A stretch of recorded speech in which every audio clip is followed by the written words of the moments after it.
Well, it's going to be another hot day today here in Seattle. It's been in the upper 80s, low 90s for pretty much the last week, and it's going to be continuing like that for the next week. It is 4th of July weekend for me, and one of the bad things that happened last week is I got really badly sunburnt, even though I was wearing sunscreen the entire time at work, and I work half my shift in darkness. But it doesn't matter because I got sunburned anyways, and so I wasn't really super enthusiastic about going outside.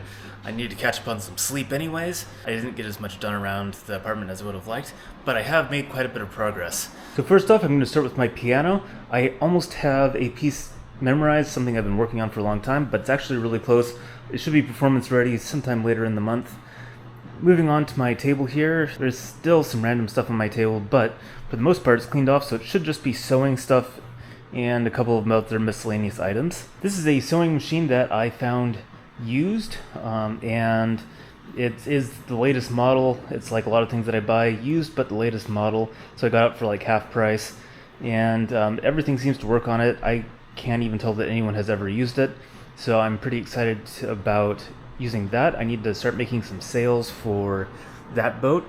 The layout for the sails is done. I just have to print out the pattern and start cutting. I did get a fabric cutting board, so this is going to be very useful for cutting out parts. I discovered that all the local stores were selling these for like $50. Found it on Amazon for $10, and so that's pretty good. Over here, there is a lot of stuff, but things are starting to go missing. I've put a lot of things up for sale on Facebook Marketplace, including that TV, that DVD player. There's a lantern that's going to be going up shortly. I have these two items here, I think a bonsai tree and a clay tea set, which is very cool, but I just have no use for it. And those are all going to go up for sale. And there is still just some random stuff. I know things aren't completely organized on that kitchen counter yet, but everything there is going to go away. Probably hear my washing machine running in the background, so that's going to be running while I get things set up for my adventure today. I don't have time to wait until that's done to start filming, so that is what it is. And I want to talk really about the financial side of things, kind of what's been going on. So I am making some progress on my debt, not as much as I would like, but I have making several purchases, things like the sewing machine, which not super expensive, especially buying that used. I had to buy some equipment for piano stuff. That's all used equipment, and that should be showing up throughout the week and into next week. But that's going to be important for my future plans. But the good news is, beyond that, I don't really have any large expenses that I'm expecting. I get paid an extra time next month, and then I should be getting my 1-year sign-on bonus at work in end of August, beginning of September.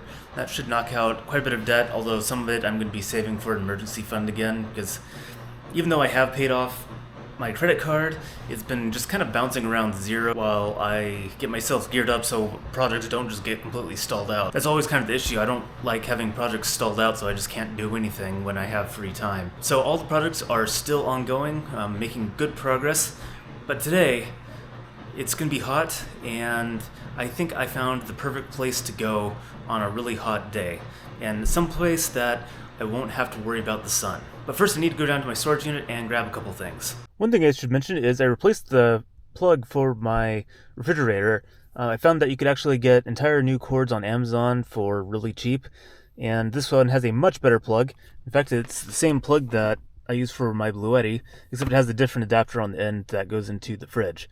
I actually found that my old one had a short near the plug on the refrigerator side, and it was causing problems with my Bluetti. Fortunately, my Bluetti has breakers, unlike my car, which has fuses, and I only plugged it into my Bluetti, so I didn't have any actual problems other than my Bluetti telling me that there was a short. And so, anyways, I had to replace it, and it only cost a few dollars, so I'm really much happier with this plug. So you can see that this place is pretty much cleared out. My old computer is back in the storage unit because I don't need it now. In fact, I may actually end up getting rid of it. We'll see how things end up working out. But I still have to figure out where to dump all this electronic stuff in that old fridge. I haven't figured that out yet. Anyways, I'm actually here for that. You can see I took my bike rack off, and I'm taking my bike on the strip, so I need to put it back on.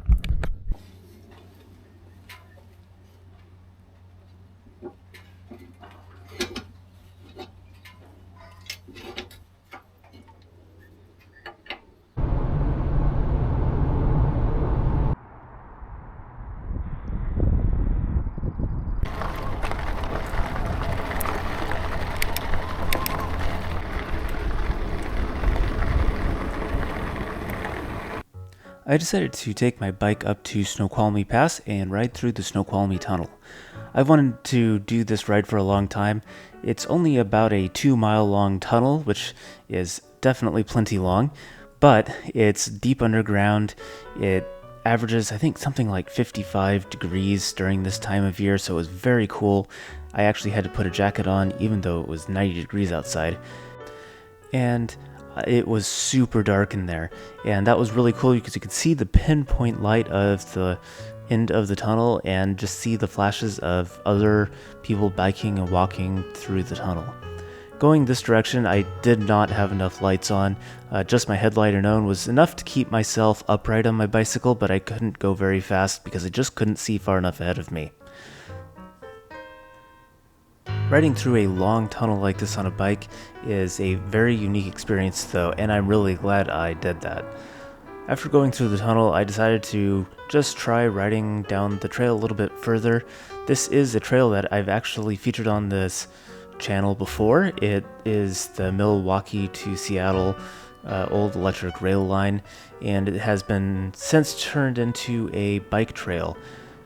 Eventually all these trails link up, and they're going to actually go from Seattle all the way to somewhere on the East Coast. I'm not sure exactly where, but I wanted to try out this bike and ride really fast down these trails just to see how the bike handled, how the tires did on this type of terrain. And this type of riding seems to be what this bike is really designed for. The bike is really too big to be maneuverable on those really tight trails, but on these much straighter, smoother, kind of faster dirt and rocky roads, the bike performs incredibly well, so that was really fun to see. On the bad side though, you can see the mirrors are really drooping, especially towards the end of this ride, and that's because even though I do tighten them regularly, they don't really stay in adjustment very well, and they are very flat mirrors, so if they're even just a little bit out of adjustment, you can't really tell what's behind you anyways. So I am really seriously considering just removing these mirrors. We'll probably replace them with something else eventually, but for right now, these mirrors are almost more trouble than they're worth. Heading back into the tunnel, I actually put on my headlamp this time, put it on the brightest setting, and that made a really big difference in trying to get through this tunnel. There was also a lot less traffic going the other way that I had to kind of work around, so it was a much better experience going back towards the car again. One thing I also realized was that this is probably going to be one of my last just fun adventures for a while, and there's a few reasons for that. One is just kind of financial. I really need to start making a lot more money, especially on the weekends, and now that I have the tools to do that, I really need to be, doing that. The other thing is I do have some projects, and I have all the tools to actually complete my projects now, so I really need to work hard on finishing those projects and set aside this having fun going on adventures for just a little bit. The best part is though, I'll have a lot more content to put out going forward.